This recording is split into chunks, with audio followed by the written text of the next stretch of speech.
ये कि आजकल जो कुश्तियाँ होती हैं या रेसलिंग होती है, पहलवानी होती है, या कुछ खेल ऐसे हैं जैसे हॉकी है, कबड्डी है, इस तरह के चंद खेल ऐसे हैं कि जिनमें कच्छे पहने जाते हैं या तहमद को धोती पहनी जाती है इस तरह के जिससे रानें खुली रहें, घुटने खुले रहें, तो ये इसमें बेपर्दगी होती है। ये गैर इस्लामी काम है।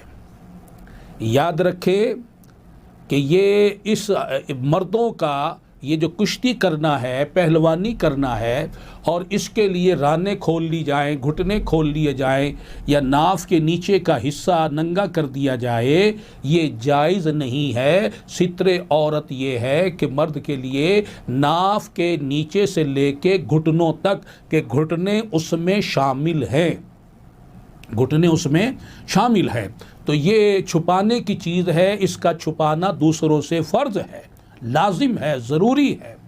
ये दूसरों पर बिला उज़्र शरई इस हिस्से बदन का खोलना ये गुनाह है। अब वो चाहे खेल की सूरत में खोलें या किसी और सूरत में खोलें तो ये जायज़ नहीं। और इस सूरत में दूसरा मसला कि जब ये सित्रे औरत खुला हुआ हो तो उस हालत में तो गौर करना चाहिए कि किबले की तरफ मुंह करना या पीठ करना ये भी जायज़ नहीं है। इसीलिए इस्तिंजा खाना जो है, बाथरूम जो है, टॉयलेट जो है, उनको किबला रुख जो है वो नहीं बनाया जाता कि बंदा जब बाथरूम में बैठे हाजत के लिए, इस्तिंजा के लिए, तो ना उसका मुंह किबले की तरफ हो ना उसकी पीठ किबले की तरफ हो। लेकिन आजकल मकान बनाते हुए या कोई और ऐसी जगह, हत्ता के मस्जिद के साथ मुल्हिका जो टॉयलेट्स होती हैं वो बनाते हुए भी बहुत से लोग ख्याल नहीं करते और किबला रुख या उनकी पीठ किबला की तरफ बना दी जाती है। और इस तरह बनाने वालों को भी गुनाह मिलता है कि जो बनवा रहे हैं बाइख्तियार लोग हैं, और जो ये जिनकी दस्तरस है, और वो मालिक मकान के जो इस तरह के बनाते हैं उनको भी गुनाह मिलता है। और जो मुसलमान इनको इस्तेमाल करेंगे और किबला रुख बैठ कर या पीठ करके इस्तिंजा करेंगे वो भी गुनाहगार होंगे।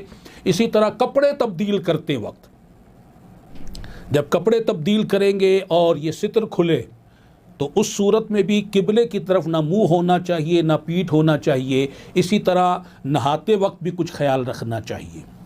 तो बहरहाल यहाँ ये बात भी अब मैं अर्ज़ कर दूँ, आजकल जैसे गर्मी है तो गर्मियों में कुछ मर्द हजरात जो हैं वो बनियान भी उतार देते हैं, खाली शलवार जो है वो पहनी होती है और इस बात का लिहाज नहीं रखते, उनकी शलवार ढलक जाती है, नाफ के नीचे का जो हिस्सा है वो खुला होता है। वो घर में होते हैं, माएँ बहनें बेटियां भी होती हैं, दूसरे लोग भी होते हैं, दोस्त यारों के साथ भी इस तरह मामला बैठने उठने का कर लेते हैं और ये हिस्सा खुला होता है। तो दूसरों के सामने कि ये जो दूसरे बहन भाई हो या दोस्त हो, रिश्तेदार हो, सगा भाई ही क्यों ना हो, तो उसके सामने ये हिस्सा बदन का खोलना जो है वो गुनाह है, जायज़ नहीं है। तो इस बात का लिहाज रखना चाहिए। इसी तरह बाज़ लोग जो हैं वो ख़ारिश करने लगते हैं, तहमद पहना होता है तो वो अपनी रान को खोल कर ही वो सबके सामने ख़ारिश करना शुरू कर देते हैं, ये भी जायज़ नहीं है। इस बात का लिहाज और ख़याल रखना चाहिए। तो बहरहाल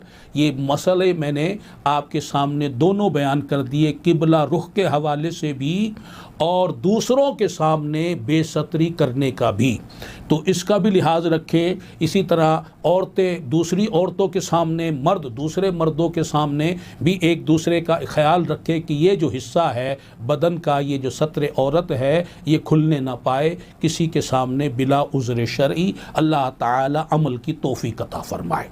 सल्लु अलन नबी सल्लल्लाहु तआला अलैहि वसल्लम।